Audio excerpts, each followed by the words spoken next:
नाज़रीन, फौरी खबर आपसे शेयर करें। मामले खसूसी पेट्रोलियम नदीम बाबर तकरीब से खिताब कर रहे हैं, आपको दिखाते हैं। Coal was the fossil fuel that drove the industrial revolution for more than 250 years. But then came the advent of oil. And while coal did not disappear, oil started replacing coal as the fuel of choice because it was more flexible. Perhaps it was cleaner at that time also. Maybe that was a consideration. And that went on probably for more than 100 years, until about 20, 30 years ago, a recognition started coming along that natural gas, which was not a new fuel, it had been around for a while, but the recognition started coming in that natural gas, it was time for natural gas to take over from oil. And as the global warming concerns started setting in, gas becoming the future fuel to run the global economies started becoming more and more apparent. And this will continue for a while. I'll probably be dead and gone by that time, but at some point the era of gas will also end. It will still remain the fossil fuel of choice, but it may not remain the primary fuel driving the global economies. And that will probably be renewable energies at that point. But clearly, in the lifetimes of most of the people here, the working lifetimes, next, let's say 2 to 3 decades, natural gas is the fuel of choice for the world. Now, in this context, let's see what was happening in Pakistan. Not by design and not by choice, but starting late 50s and early 60s, Pakistan discovered some large reserves of gas compared to its demand at that time. So just by happenstance, call it pure luck, call it providence, Pakistan has been a gas country for the last 60 years. And there was a time when gas constituted close to 60% of the primary energy BTUs used in this country. And that is one of the highest in the world.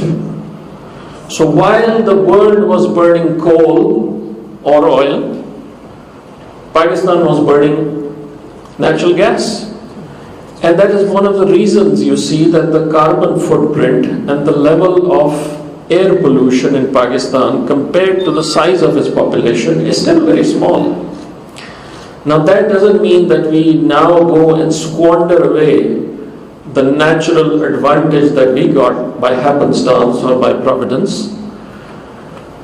But it does mean that we did squander away our reserves and we wasted them a lot. But even today, gas constitutes about 46-47% of the primary energy in Pakistan. Still one of the highest percentages in the world. But where do we go from here? Well, we've had lapses. Let's acknowledge it. Our E&P policies have not kept pace with the gas demand. And as a result, whatever we produce domestically, which is what we had relied upon until about 5 years ago, entirely, those reserves are either stagnant or dwindling, and our demand is rising.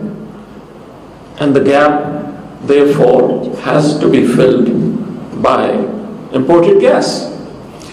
Yes, we are working on some pipelines, but LNG is the choice for imported gas in the immediate future.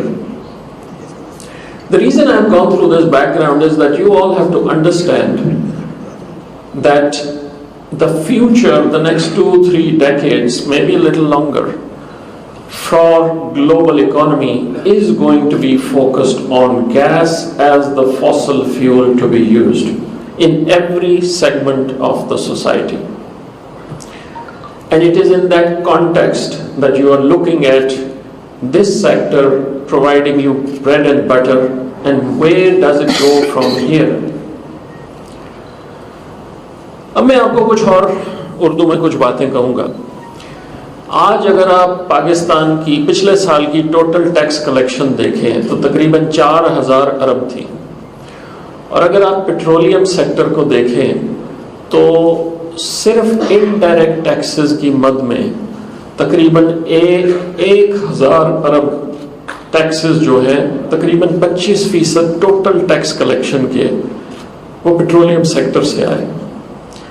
और इसमें मैं income tax शामिल नहीं कर रहा, मैं indirect taxes की बात कर रहा हूं.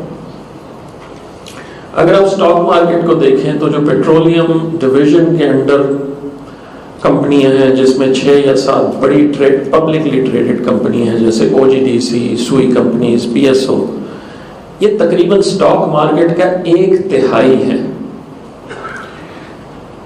शायद मेरी जगह कोई और खड़ा हो तो वो इधर इन फिगर्स पे बहुत इतराए और कहे कि जी इससे इतनी हमने कंट्रीब्यूशन की मुल्क की मईशत में.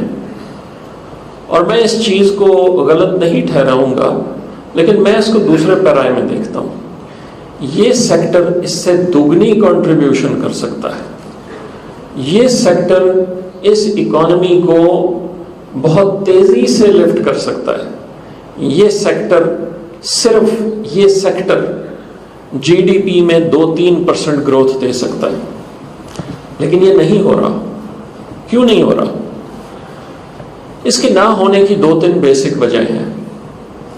आप शायद सोच रहे हो कि मैं ये आपको लंबी लंबी कहानियां क्यों सुना रहा हूं, लेकिन एंड पे आपको अंदाजा हो जाएगा कि ये जो मैं आपको बातें बता रहा हूं इनका डायरेक्ट लिंक है उन डिसीजन से जो हमें अपनी इकोनॉमी की बेहतरी के लिए करना है.